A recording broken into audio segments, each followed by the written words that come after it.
మానవ సహిత అంతరిక్ష ప్రయోగానికి ఉద్దేశించిన గగన్యాన్ తొలి పరీక్ష సఫలమైంది.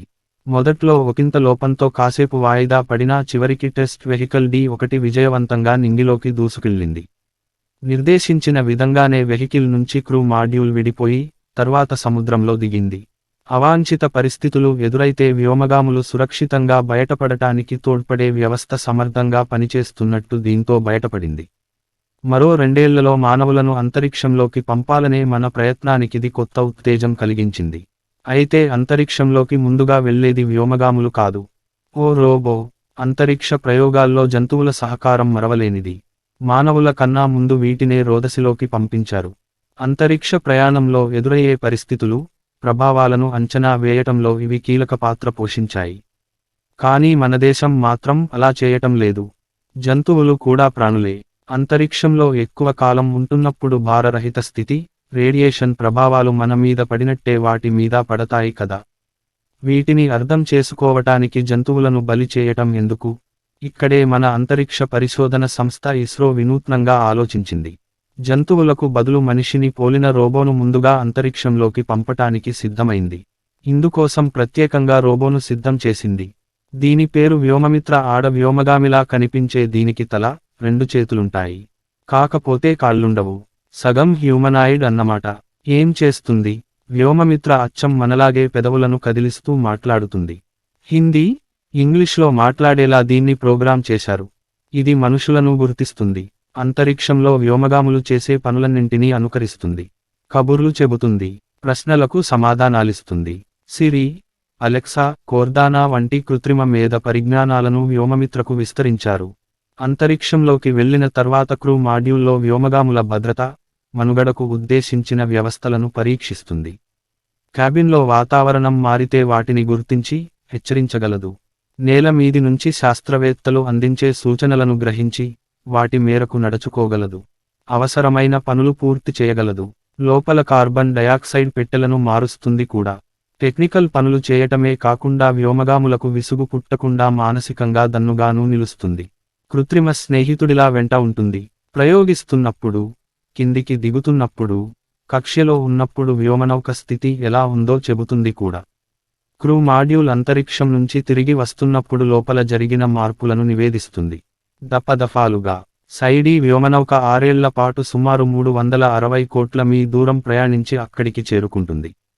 ఇది సుమారు 100 రోజుల వరకు ప్రాథమిక తనిఖీ పనుల్లోనే మునుగుతుంది. పరికరాలు సక్రమంగా పనిచేస్తున్నాయో లేదో చూసుకొని, తర్వాత థ్రస్టర్లను పనికి పురమాయిస్తుంది. ప్రయోగించిన తర్వాత సుమారు 2.5 ఏళ్లకు వ్యోమనౌక అంగారకుడి సమీపంలోకి వచ్చి గురుత్వాకర్షణ బలంతో ఉత్తేజితం అవుతుంది. ఇప్పటి నుంచి 5.5 ఏళ్లకు ప్రయాణ సమయం ముగుస్తుంది. వ్యోమనౌకలోని కెమెరాలు 20,129 జూన్లో సైకి గ్రహ శకలం ఫోటోలు తీయటం ఆరంభించొచ్చు. వ్యోమనౌక 2029 ఆగస్టులో సైకి చుట్టూ తిరగటం మొదలెట్టి 26 నెలల పాటు దాని చుట్టూ ప్రదక్షిణలు చేస్తుంది. భూమి వంటి గ్రహాల్లో లోహంతో కూడిన అంతర్భాగం ఉంటుందన్నది శాస్త్రవేత్తల భావన. మన భూమి మీద రాళ్లతో కూడిన గట్టి పొర, క్రస్ట్, దీని కింద మ్యాంటిల్, అన్నింటికన్నా లోపల అంతర్భాగం ఉంటాయి. ఈ అంతర్భాగం వెలుపలి పొర ద్రవలోహమైతే లోపలి భాగం ఘనలోహం. ఇది మన చంద్రుడి సైజులో సుమారు 70% ఉంటుంది. ఇప్పటికీ దీని తీరుతెన్నులు రహస్యమే. అక్కడికి చేరుకోవటం, నేరుగా పరిశోధనలు చేయటం అసాధ్యం. పరోక్ష పద్ధతుల్లో అధ్యయనం చేయటం తప్ప మరో మార్గం లేదు. మరెలా? భూమి అంతర్భాగాన్ని పోలిన గ్రహ శకలం సాయం తీసుకుంటే నాసా శాస్త్రవేత్తలు ఇలాగే ఆలోచించారు. సైకి గ్రహ శకలం మీదికి ఇటీవలే వ్యోమనౌకను ప్రయోగించారు. అందుకే దీన్ని భూ అంతర్భాగ ప్రయాణంగానూ అభివర్ణిస్తున్నారు. మరి దీని వివరాలు, విశేషాలేంటో చూద్దామా? భూమి మీద జీవజాతులు సురక్షితంగా మనగలుగుతున్నాయంటే అంతా అంతర్భాగం చలవే. దీన్నుంచి పుట్టుకొచ్చే అయస్కాంత క్షేత్రం భూమికి రక్షణ కవచంగా నిలుస్తూ, సూర్యుడి వేడి దుష్ప్రభావాల నుంచి కాపాడుతోంది. భూ అంతర్భాగం తిరగటం నెమ్మదిస్తోందని, వెనక్కి తిరుగుతోందని పరిశోధనల్లో వెల్లడి కావటం చూస్తున్నదే. భూ అంతర్భాగాన్ని అధ్యయనం చేయటానికి ప్రస్తుతం పరోక్ష పద్ధతులను అనుసరిస్తున్నారు. 1. ఉల్కలు. అప్పుడప్పుడు లోహ ఉల్కలు భూమిపై పడుతుంటాయి కదా. వీటిల్లో సౌర మండలం, మన భూమి తొలినాళ్ల సమాచారం నిక్షిప్తమై ఉంటుంది. అయితే వీటితో లభించే సమాచారం పరిమితం.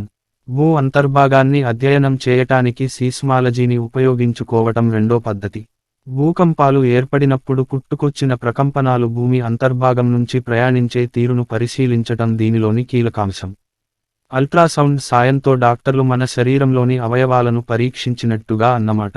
అయితే సీస్మోగ్రాఫ్లు తక్కువగా ఉండటం వల్ల అంత ఎక్కువ సమాచారం లభించటం లేదు. పైగా భూ అంతర్భాగం పైపొరలకు చాలా లోతున ఉంటుంది. నిశితంగా పరిశీలించటం సాధ్యం కాదు. సీస్మాలజీ విషయంలోనూ ప్రయోగశాలలో భూ అంతర్భాగం ఉష్ణోగ్రతలు, అధిక పీడనాలను పునఃసృష్టించి పరీక్షలు నిర్వహిస్తుంటారు. వీటి ద్వారా వెల్లడైన అంశాలను కంప్యూటర్ సిమ్యులేషన్ సాయంతో విశ్లేషించటానికి ప్రయత్నిస్తారు. ఈ నేపథ్యంలో సైకీ గ్రహ శకలంపై ప్రత్యక్ష అధ్యయనం ఆసక్తి రేపుతోంది. ఇటలీ దేవత పేరుతో అటు గ్రహాలు కావు, ఇటు తోకచుక్కలు కావు, అయినా గ్రహ శకలాల మీద శాస్త్రవేత్తలకు అంతులేని ఆసక్తి. అంగారకుడు, గురుడి కక్ష్యల మధ్యలోని ఆస్టరాయిడ్ బెల్ట్ కోట్లాది గ్రహ శకలాలు ఉన్నాయి. కొన్ని మరుగుజ్జు గ్రహం సెరెస్ అంత పెద్దగా ఉంటే, మరికొన్ని గులకరాళ్ల కన్నా చిన్నగానూ ఉంటాయి. వీటిల్లో సైకి ప్రత్యేకమైంది. సగటున సుమారు 226 కి.మీ. వ్యాసంతో బంగాళాదుంప ఆకారంలో కనిపించే ఇది అతి పెద్ద ఎం రకం గ్రహశకలం. అంటే లోహ రకానికి చెందిందన్నమాట. ఇది చాలా వరకు ఐరన్, నికెల్ ఏర్పడింది. మన భూమి అంతర్భాగం మాదిరిగా. ఇటలీ ఖగోళ శాస్త్రవేత్త యానిబలే డి గాస్పరిస్ 1852లో సైకిని గుర్తించారు. గ్రీకుల ఆత్మ దేవత పేరునే దీనికి పెట్టారు. సహజ ప్రయోగశాల. సైకి లాంటి గ్రహ శకలాలను సహజ ప్రయోగశాలలని చెప్పుకోవచ్చు. సౌర మండలం ఏర్పడిన తొలినాళ్లలో క్షీణించిన గ్రహాల అవశేషాలుగా వీటిని భావిస్తుంటారు. ఇలాంటి గ్రహ శకలాల్లో లోహాల వంటి భార మూలకాలు అంతర్భాగంలోకి వెళ్తే, తేలికైన మూలకాలు బయటి పొరలకు చేరువగా వస్తాయి. వీటికి ఇతర అంతరిక్ష వస్తువులు ఢీకొన్నప్పుడు పై పొరలు ఛిద్రమవుతాయి. దీంతో చాలా పదార్థం అంతరిక్షంలోకి వెలువడుతుంది. అప్పుడు లోహంతో నిండిన అంతర్భాగం మాత్రమే మిగులుతుంది. అందువల్ల గ్రహాల అంతర్భాగాల తీరుతెన్నుల మీద అధ్యయనం చేయటానికివి ఎంతో అనువుగా ఉంటాయి. సైకి అలాంటి గ్రహ శకలమే. పై పొరలు ఛిద్రం కావటం వల్ల భూ అంతర్భాగం మాదిరిగానే ఉంటుంది. అందుకే ఇది భూ అంతర్భాగ రహస్యాలను అందిస్తుందని భావిస్తున్నారు. ఇటీవల నాసా ప్రయోగించిన సైకి వ్యోమనౌక ఉద్దేశం ఇదే.